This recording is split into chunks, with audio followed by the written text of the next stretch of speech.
Boni hakuwa na ubaya na mtu yeyote. Hakuwa na tusi mtu.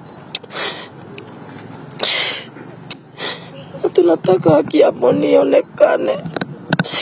Sisi tutasema tumemwachia Mungu tu. Hii machozi tunalia hata kwake.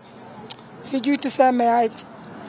It is very bad. Sasa tuko na kazi gumu juu sasa kutoa huyo mtu hapo, mtoto hapo ni kazi gumu juu kwa pesa hatuna. Tukiangalia hivyo walikuwa wakijua tu Boni was normal, lakini sijui kwa nini they were fearing to say it.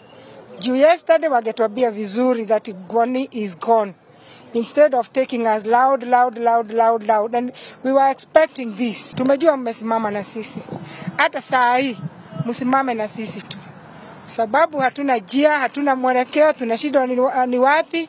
Tuko confused, totally confused.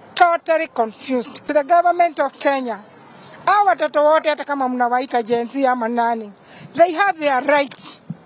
Kwa hivyo kama uko na mtoto kwako na unamsikiza, hata akiwa long hauri unamsikiza, hata watoto wasikizeni.